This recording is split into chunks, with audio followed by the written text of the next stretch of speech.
नमस्कार दोस्तों, फिर से आपका रीड एंड पास जीएस में स्वागत है। और अभी जो है हम कांस्टेबल एग्ज़ाम के लिए जो आपका जीएस पेपर है उससे सिलेक्टेड जो प्रश्न है उसको हम समाधान कर रहे हैं।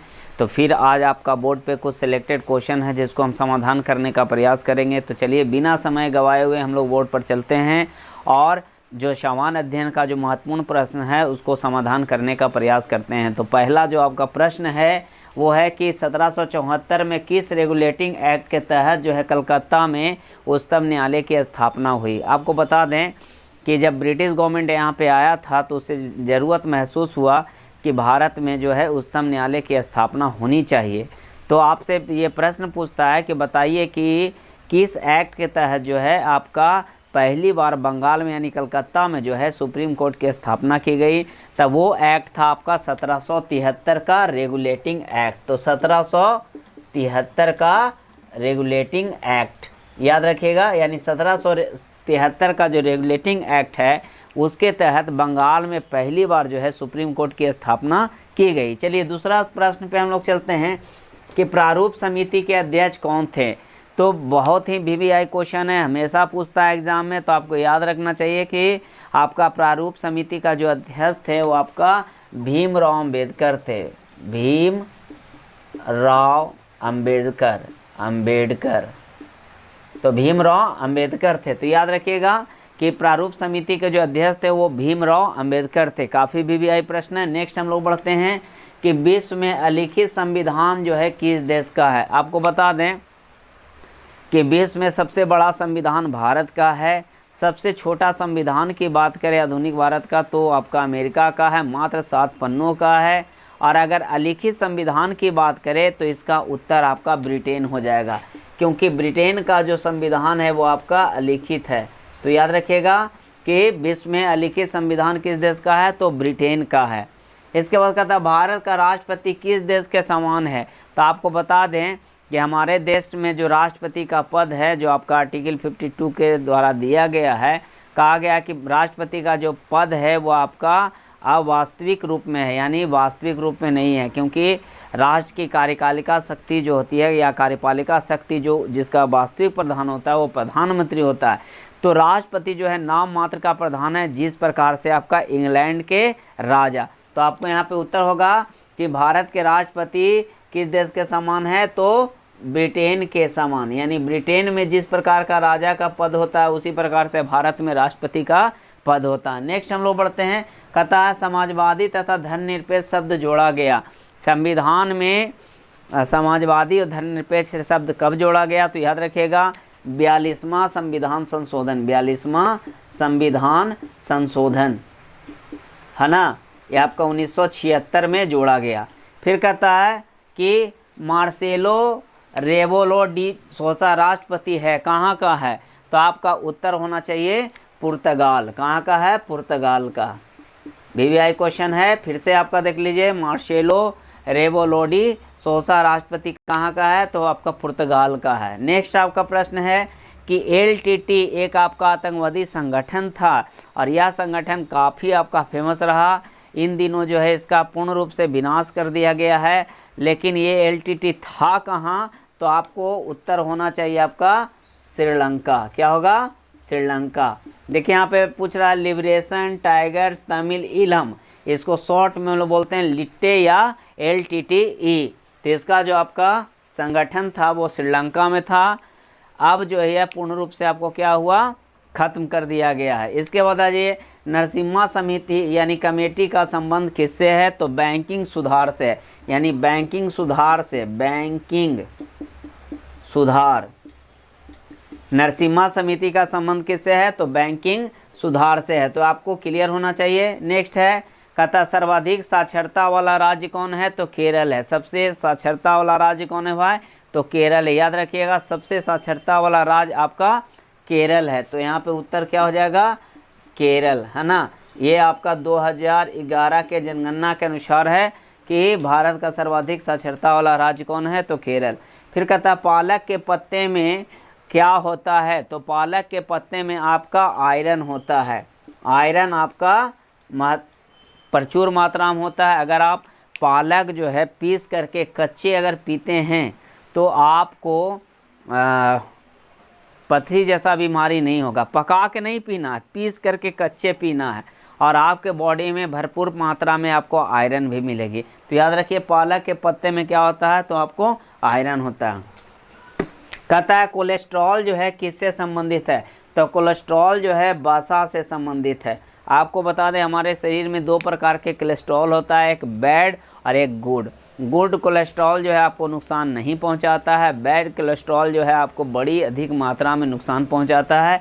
कोलेस्ट्रॉल के वृद्धि के कारण ही हार्ट अटैक जैसा आपका या नर्व में ब्लॉकेज जैसी समस्या आपको देखने को मिलता है।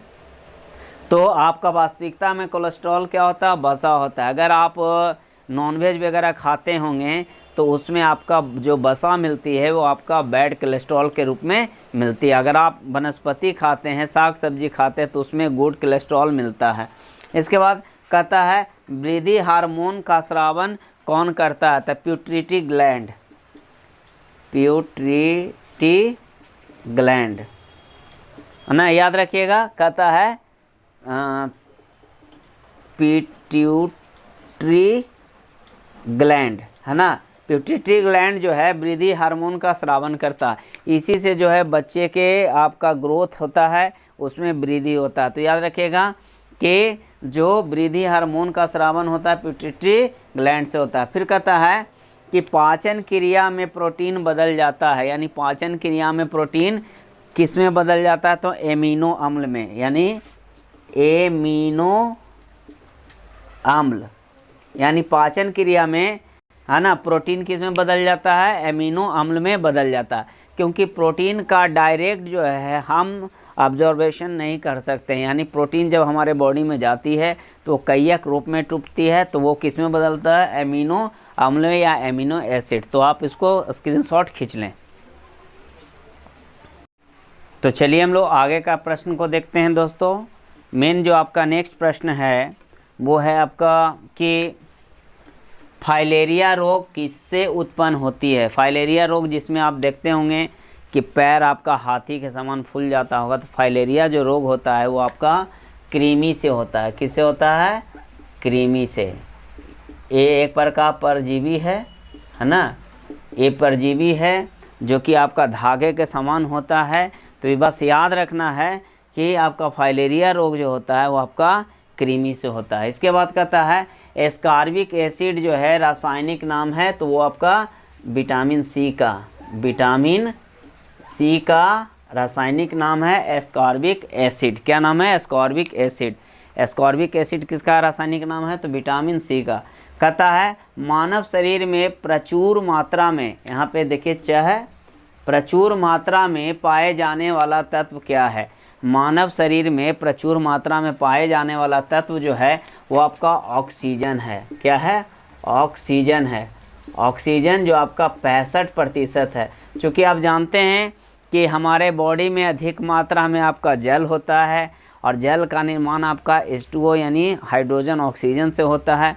तो इस कारण से भी जो है हमारा बॉडी में ऑक्सीजन का परसेंटेज सबसे ज़्यादा होता है। तो याद रखिएगा ऑक्सीजन हम लोग लेते हैं उसमें भी ऑक्सीजन का परसेंटेज ज़्यादा होता है जो सांस लेते हैं। तो याद रखिए मानव शरीर में प्रचुर मात्रा में पाए जाने वाला जो आपका तत्व है वो आपका ऑक्सीजन। अगर कार्बन की बात करें तो 18%, अगर नाइट्रोजन की बात करें तो 3%, और अगर कैल्शियम का बात करें तो 1.4%। ठीक है, यानी सबसे अधिक मात्रा में आपका ऑक्सीजन है। इसके बाद कहता है मोतियाबिंद आँख से संबंधित है। मोतियाबिंद जो आपका बीमारी है आँख से संबंधित है। पीलिया जो है आपका यकृत से संबंधित है। किससे है, यकृत से। यहाँ पे है स्टेटोमेटाइटिस, ये जो बीमारी आपका है वो जीभ से संबंधित है। किससे है, जीभ से। तो याद रखिएगा कि स्टेटोमेटाइटिस जो है आपका जीभ से संबंधित बीमारी है। इसके बाद कहता है कि 165 मीटर की ऊंचाई जाने पर क्या होता है। तो आपको बता देते हैं कि धरती से ऊपर हम जैसे जैसे जाते हैं तो तापमान में आपका गिरावट आता है। तो 165 मीटर की ऊंचाई पर अगर हम जाते हैं दोस्तों तो 1 डिग्री तापमान में है ना, तापमान में कमी आती है ना। तो याद रखिएगा 165 मीटर की ऊंचाई जाने पर 1 डिग्री तापमान में कमी आती है। क्लियर है। इसके बाद कहता है केप ऑफ गुड होप का पता किसने लगाया? तो केप ऑफ गुड का पता जो है बार्थोलोमियो डियाज ने लगाया। बार्थोलोमियो डियाज यानी बार्थोलोमियो डियाज ने पता लगाया। तो याद रखिएगा कि केप ऑफ गुड होप, इसको उत्तर माशांत द्वीप के भी नाम से जानते हैं, जो कि आपका दक्षिण अफ्रीका में आपका है, सबसे आपका इसका दक्षिणी छोर है। तो इसको उत्तर माशांत द्वीप बोलिए या केप ऑफ गुड होप बोलिए। जब बार्थोलोमियो डियाज आपका भारत का खोज करने आया था तो वो यहीं तक आकर के सीमित रह गया था, है ना। तो याद रखिएगा कि बार्थोलोमियो डियाज ने आपका केप ऑफ गुड होप का पता लगाया था, है ना। इसके बाद आपका ये आपका 1486 आ गया। ये कहता है चिनूक क्या है? तो चिनूक जो है एक प्रकार का गर्म हवा है जो आपका उत्तरी अमेरिका में रॉकी पर्वत के ढलानों पर चलती है। तो आपका चिनूक क्या है? गर्म हवा है। कहाँ चलती है? उत्तरी अमेरिका में प्रवाहित होती है, रॉकी पर्वत के ढलान पर। तो ये आपका याद रखिएगा, चिनूक एक प्रकार का गर्म हवा है जो उत्तरी अमेरिका में रॉकी पर्वत के ढालों में चलती है। इसके बाद ब्राज़ील देश आपका स्थित है। ब्राज़ील जो कि आपका बहुत ही खूबसूरत देश है, जहाँ पे अमेज़न जंगल है, जहाँ पे अमेज़न नदी है। तो ब्राज़ील जिसका राजधानी ब्राज़ीलिया है, ये आपका दक्षिण अमेरिका महादेश में है। दक्षिण अमेरिका महादेश में, तो दक्षिण अमेरिका महादेश में आपका स्थित है कौन? ब्राज़ील। कहता फिलीपींस की राजधानी है। तो फिलीपींस का राजधानी आपका मनीला है। याद रखिएगा, मनीला, यानी फिलीपींस का राजधानी कहाँ है? मनीला है। फिलीपींस का राजधानी कहाँ है? मनीला है। क्लियर है? आगे आइए। कहता है दुबई स्थित है। तो ये आपका संयुक्त अरब अमीरात में स्थित है। यानी दुबई जो है काफ़ी खूबसूरत शहर है, काफ़ी आपका घूमने के अगर दृष्टि से देखा जाए तो काफ़ी आपका लग्जरियस जगह है। तो दुबई जो आपका स्थित है आपका संयुक्त अरब अमीरात में स्थित है ना। ये अगर महादेश की बात करें तो एशिया महादेश हो जाएगा। कहता है टाइटन उपग्रह है। तो टाइटन जो उपग्रह है वो आपका शनि का है। किसका है? शनि का है। देखिए आपका जो उपग्रहों की संख्या वो घटते बढ़ते रह रहा है। अभी जो आपका पिछले कुछ दिन पहले जो था शनि ग्रह था, फिर बृहस्पति ग्रह हो गया, फिर पुनः जो आपका शनि ग्रह हो गया। तो ये जो टाइटन है आपका एक उपग्रह है जो शनि ग्रह का, इसको शनि ग्रह का चंद्रमा भी कहते हैं। तो आपको यहाँ पे जो आपका समान अध्ययन से जो सिलेक्टेड प्रश्न था वो आसानी से क्लियर होगा। बार बार इस आप वीडियो को देखें सुने, ताकि आपका हर दिन जो है कांस्टेबल से जुड़ा हुआ आपका जो महत्वपूर्ण प्रश्न है वो आपको आसानी से क्लियर हो जाए। तो आप एक बार इसको स्क्रीनशॉट खींचें, इसको बार बार देखें।